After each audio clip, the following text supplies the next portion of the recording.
tous et bienvenue à cette édition d'information. Le procureur spécial de la Cour de répression des infractions économiques et du terrorisme, Mario Metonou, a tenu un point de presse ce jeudi 4 mars 2021. Objectif, dévoiler à l'opinion publique les motifs de l'arrestation de Rekia Madougou, candidate recalée à la présidentielle du 11 avril 2021. La substance de ses propos est à suivre dans cette édition.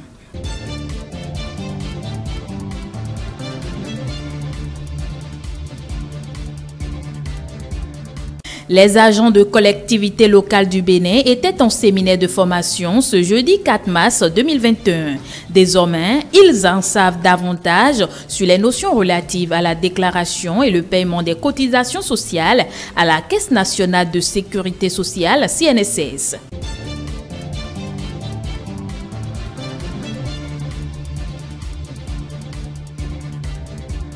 Après la tournée de reddition de comptes du chef de l'État, la Société des aéroports du Bénin a représenté le Bénin sur un mur dénommé « Mur de la destination Bénin ». L'objectif est de permettre aux touristes, voyageurs et autres de connaître les 77 communes du Bénin.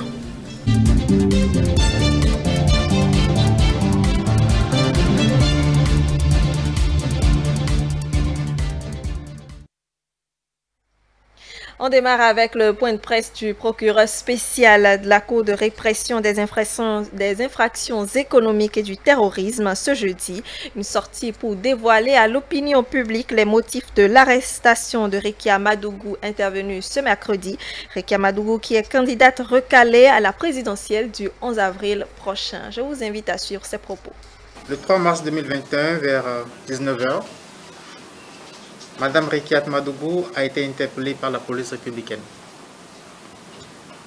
L'intéressée avait été gravement mise en cause dans une procédure d'enquête ouverte le vendredi 26 février 2021 contre les nommés Ibrahim Mamatouré, colonel de l'ex-gendarmerie à la retraite, et Georges Saka.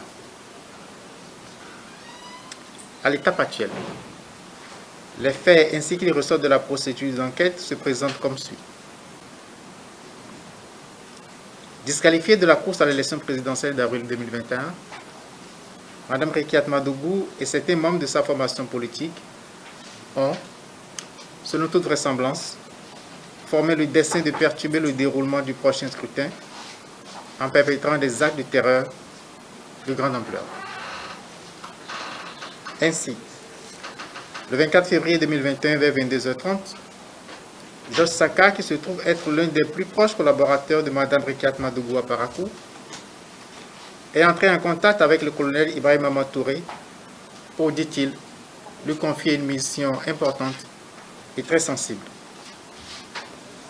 Cette mission, prévue pour se dérouler en plusieurs étapes, devait commencer par le meurtre d'une autorité influente de la ville de Parakou sur un axe routier emprunté régulièrement par cette dernière. La mission devait ensuite se poursuivre par l'élimination d'une seconde autorité politique à l'occasion des obsèques de la première victime. Le but de ces manœuvres est de provoquer la terreur, le chaos et de parvenir ainsi à faire suspendre le processus électoral en cours. Le colonel Ibrahim Mamatouré accepte la mission.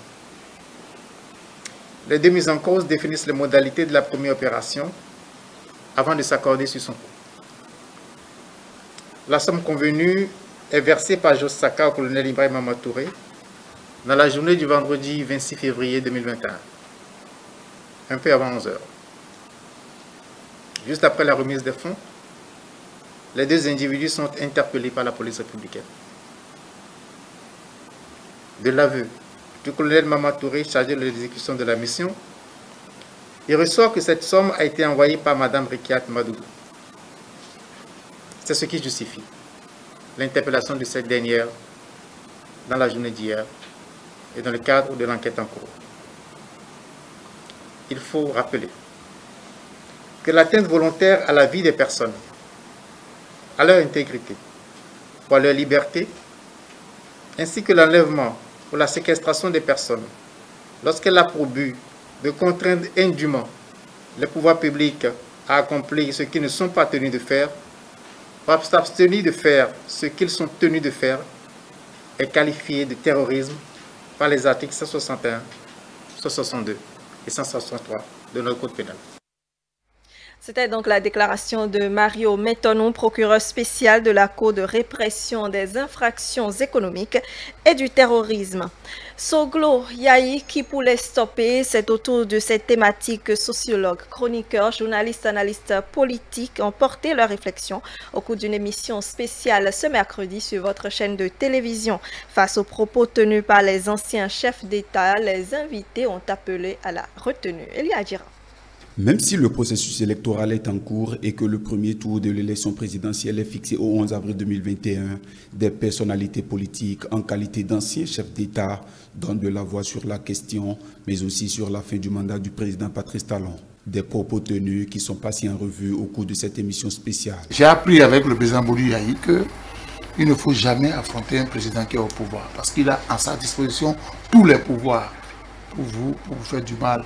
J'ai appris aussi c'est avec le chef de l'État, ne sais pas, Dieu sonne ce groupe, que j'ai appris le mot parce que c'était encore au collège, quand il était président, quand il parlait de mes confrères d'alors, il les appelait écrivaillons. Parce que quand les confrères l'attaquaient dans les journaux, il estimait que bon, il n'avait pas le droit.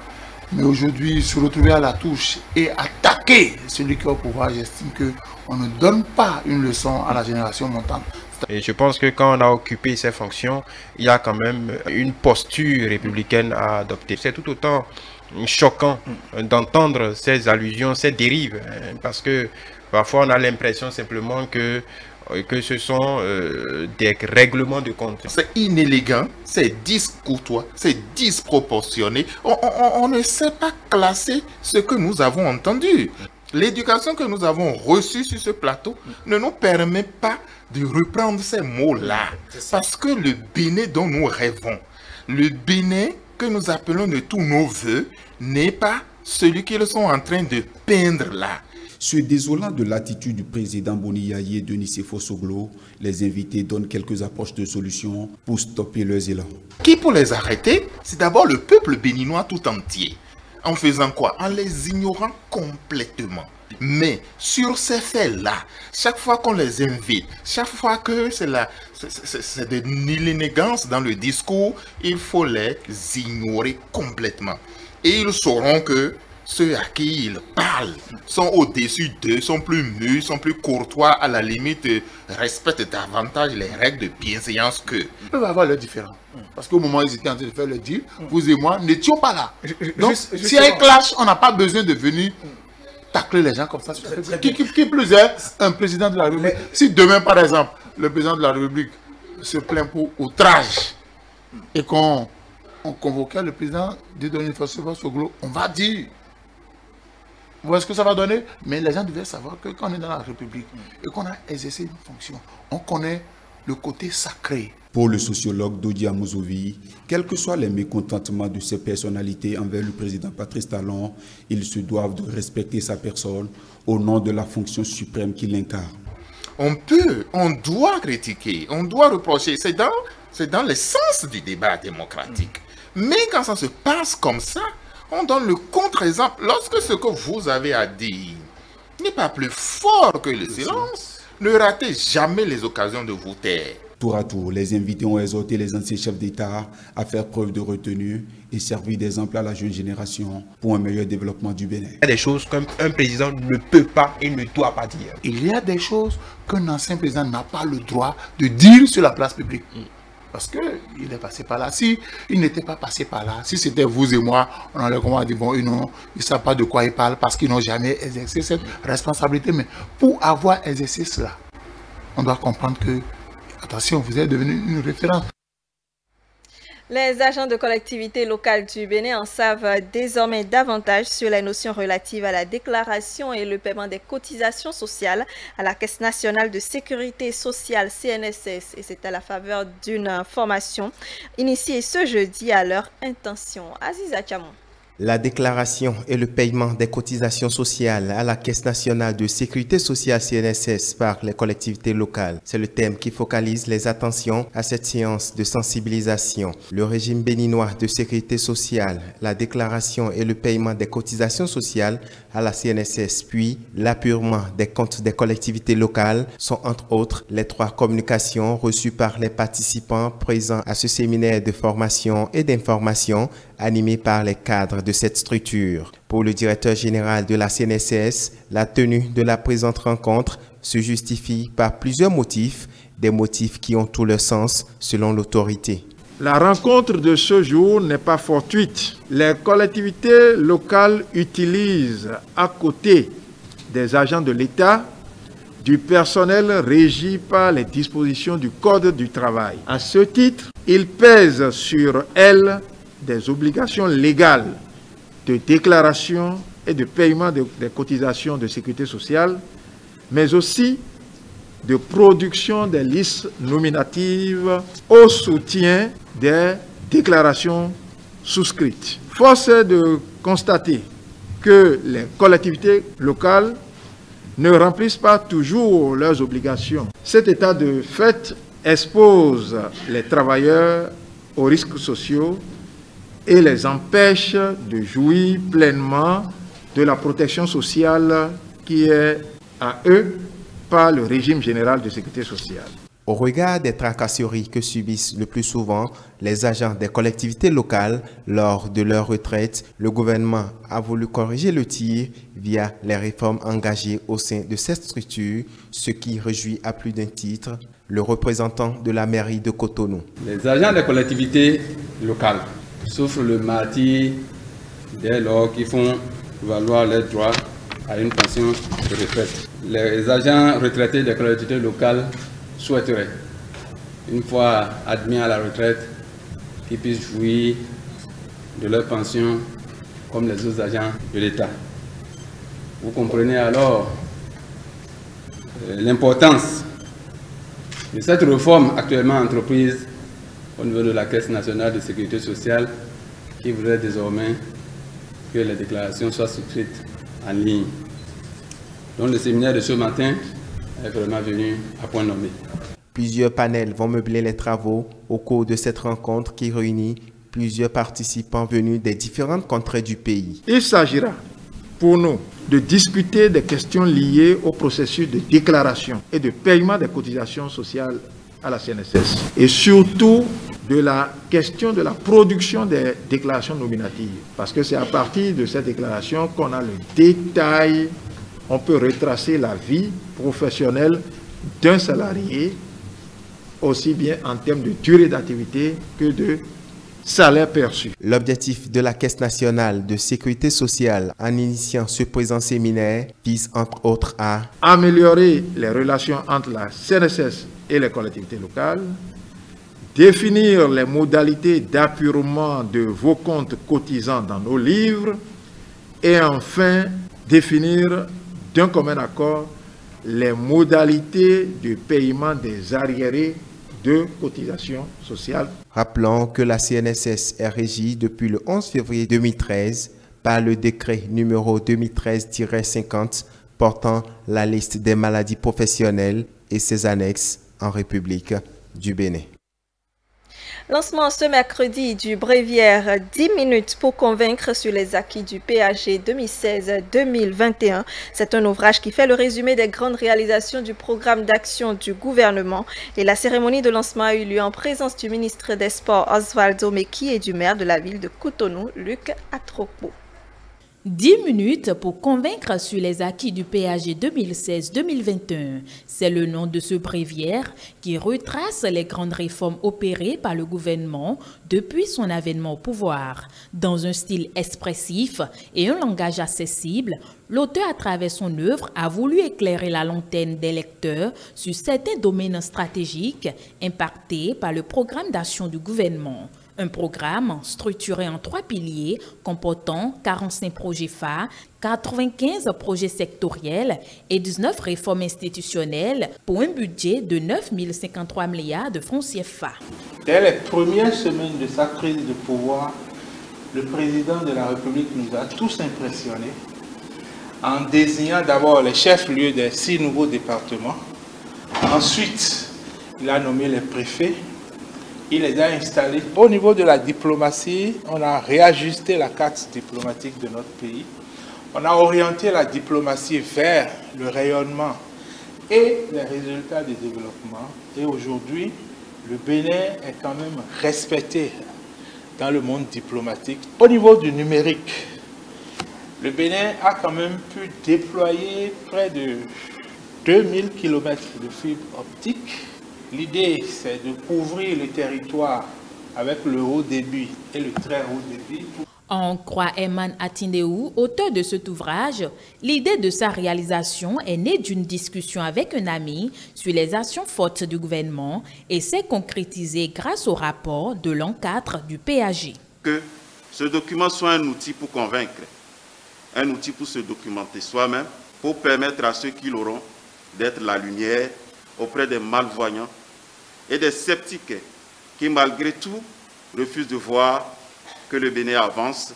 L'objectif est que chaque commune du Bénin dispose d'au moins 1000 exemplaires afin de tuer à jamais l'intoxication et la désinformation au sujet des réalisations du régime de la rupture. Cette cérémonie de lancement a connu la présence de plusieurs personnalités qui n'ont pas caché leurs impressions sur le contenu du document et félicité l'auteur pour son hégémonie à résumer en 10 minutes les grandes réalisations du PAG. Quand on voit l'ampleur de ce que nous avons fait en 5 ans, je ne sais pas s'il est possible d'en parler en 10 minutes. Nous avons fait en 5 ans plus que nous n'ayons fait depuis 1960 jusqu'à 2016. Et donc, réussir à renseigner l'essentiel dans un document qui, en 10 points, peut permettre en 10 minutes de comprendre l'essentiel de l'action qui a été conduite pendant les 5 ans, c'est un effort vraiment que je voudrais saluer. Nous avons sensibilisé, que soyez rassurés, il y a des personnes qui sont de très bonne foi. Il y a des personnes qui critiquent parce qu'ils n'ont pas vu. Il y en a quand vous prenez le temps de leur parler pendant 30 secondes, ils vous répondent « Ah bon ?» et pourtant ça on ne le savait pas. Il y a des gens qui ont besoin qu'on leur parle. Et quand vous aurez commencé à le faire, vous remarquerez qu'au fil des heures, au fil des jours, il y aura moins d'indécis. Osvaldo Meki, ministre des Sports à Poufini, invitait le public à être des ambassadeurs et promoteurs de ce bréviaire qui, selon lui, vient à point nommé mettre la lumière sur les efforts du gouvernement depuis 5 ans pour le rayonnement du Bénin. Après la tournée de reddition du chef de l'État, la Société des aéroports du Bénin a représenté le pays sur un mur dénommé Mur de la destination Bénin. C'est un mur donc qui représente les 77 communes du pays et l'objectif est de permettre aux touristes voyageurs d'édifier leurs origines, mais aussi et surtout de connaître les différentes communes du Bénin. Je vous invite à suivre le reportage de Stanislas Atanayan. Voici à quoi ressemble le mur de la destination Bénin. Ce mur imposant, coloré, se situe aussi bien dans le rôle d'enregistrement qu'à la salle d'embarquement de l'aéroport international Cardinal Bernardin Gantin de Cotonou. Cette initiative émane de la tournée nationale de réduction de comptes du chef de l'État Patrice Talon. L'initiative nous est venue à travers la tournée de réduction des comptes qu'a initié le président de la République. Donc à travers cette tournée, nous avons juste constaté la richesse culturelle de notre pays. Alors, vous savez, le tourisme, pour nous, c'est très important, surtout quand on est à l'aéroport. Pour nous, l'aéroport, c'est la vitrine. Tout commence par l'aéroport et tout se termine par l'aéroport. Et d'où est venue l'idée donc, de représenter donc, ces différentes communes du Bénin sur un mur pour permettre à nos touristes, à nos voyageurs de s'identifier lors de leur passage par l'aéroport de Cotonou. Déjà, sur le circuit départ, comme vous pouvez l'imaginer, derrière moi, et également après le contrôle immigration, nous avons donc décoré nos murs. Avec son caractère attrayant, ce mur retient l'attention des voyageurs, des touristes qui n'hésitent pas à le contempler. C'est le cas de ce touriste indien qui promet de revenir au Bénin pour visiter la commune de Savalo. Which area have you visited in Benin? Cotonou. Ok. J'ai visité le Bénin pour faire quelques affaires. Je suis resté à Misebo, mais je peux vous dire que Cotonou est très joli et attirant et je vais encore revenir. Pour mon prochain séjour, je vais visiter Savalo pour acheter des cajoux. Avec la mise en service de ce mur, regroupant les faunes et les fleurs des 77 communes du Bénin, des retours satisfaisants s'enregistrent déjà de la part des visiteurs, confirme Armand Kmenjo, responsable client commerce marketing de l'aéroport de Cotonou. Nous avons des retours très positifs. Et déjà, ce qui nous épate, c'est que quand vous écoutez les passagers, voilà, les gens s'identifient à travers des endroits qu'ils ont eu à visiter et des endroits qui restent à visiter. Et donc pour nous, c'est une très bonne expérience. Ça veut dire que les gens vont encore revenir à nouveau et c'est de ça que nous avons besoin. Le mur de la destination Bénin révèle les atouts touristiques du pays. Sur le mur, chaque commune est représentée par ses atouts naturels. Le cycle des conférences bilan du programme d'action du gouvernement se poursuit au niveau des Béninois de la diaspora grâce à l'initiative de la coordination Nouveau Départ Diaspora Bénin. Après l'énergie électrique avec le ministre Jean-Claude Oussou, dimanche dernier, c'était au tour du ministre José Didier Tonanto, donc du cadre de vie et du développement durable, de présenter aux milliers d'internautes de la diaspora l'évolution de notre pays en matière d'aménagement du territoire, d'habitat et d'environnement avec à la clé l'investissement d'environ 2000 milliards au cours des 5 ans. Suivez. Le protocole de ces rencontres distancielles et à succès de la coordination Nouveau Départ Diaspora Bénin est désormais bien huilé. Après l'introduction du modérateur, le mot de bienvenue des organisateurs. Monsieur le ministre, la nouvelle génération de la diaspora béninoise rassure quant à sa capacité d'opérer des mutations. Bon nombre se sont formés un peu partout dans le monde, sont donc plus ouverts, moins complexés, plus rationnels, mais aussi et surtout pleinement conscients de la gravité des problèmes du Bénin et de l'urgence de leur apporter de réelles solutions.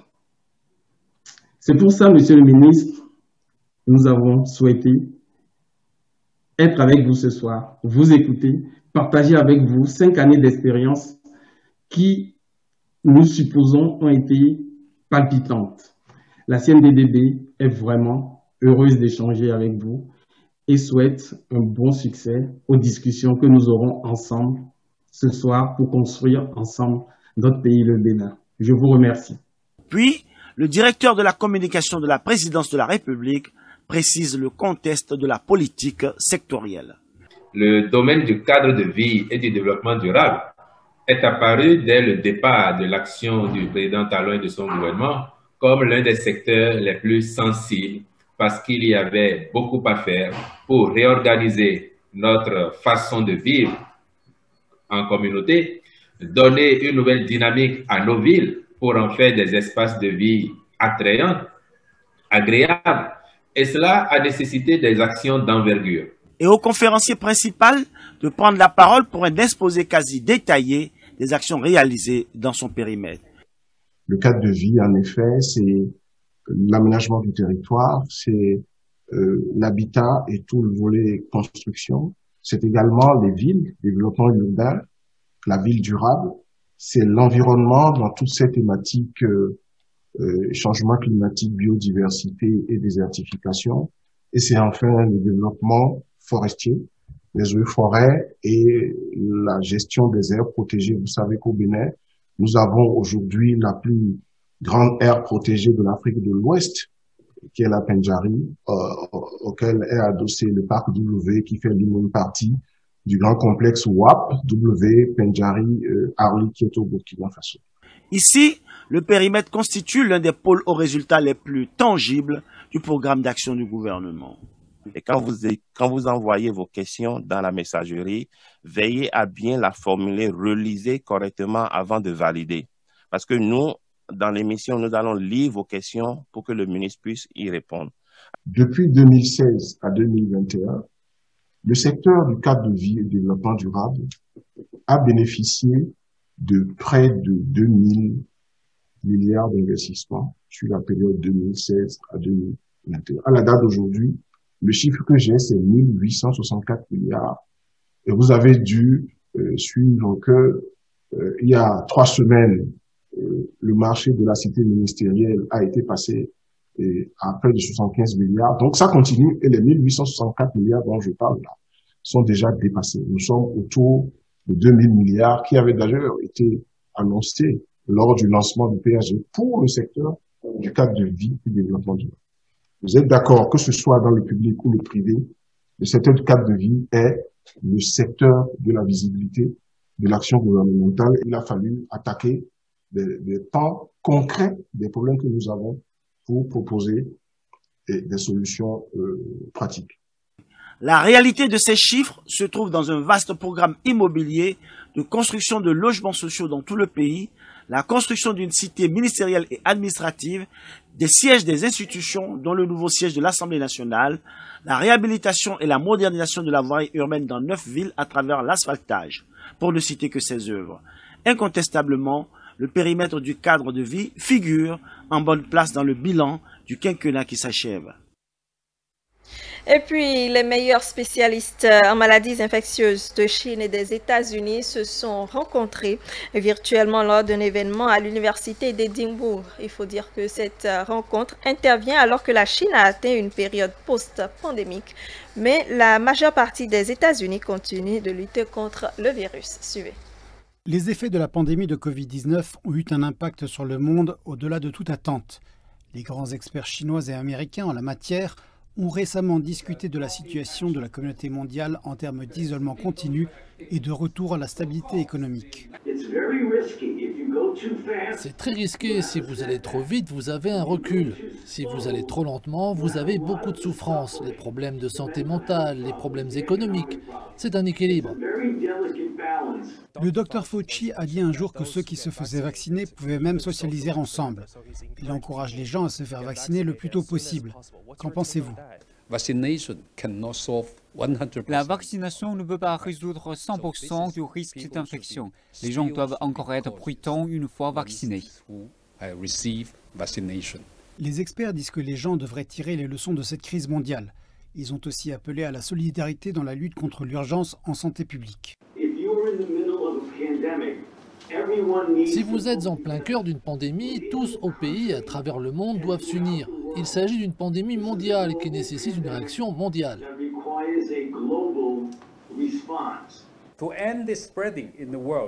Pour mettre fin à la propagation à travers le monde, toute action décisive prise par les décideurs politiques doit être basée sur la science, les preuves et les meilleurs essais cliniques. La rencontre entre les deux experts sanitaires était très attendue des deux côtés. Le Dr Zhong a précédemment déclaré que si la situation pandémique aux États-Unis devait s'améliorer, le monde entier en profiterait en fin de compte. Il a aussi précisé que la politique ne devrait jamais être un obstacle à la coopération scientifique. Et voilà, ce sera tout pour cette édition d'information. Merci de nous recevoir chez vous. La suite du Grand Soir, c'est juste après moi avec Romuald Moui. Les rubriques, ce sont Covid-19, Info d'ici et d'ailleurs, WhatsApp pour info, la chronique du soir et bien entendu, ça se discute. Retrouvez ce journal ainsi que tout le reste de notre programme sur le site internet www.etelebene.com, la chaîne YouTube et la page Facebook avec Etelebene. L'application, c'est Etelebene disponible dans votre Play Store également. Allez, passez une très bonne soirée en notre compagnie.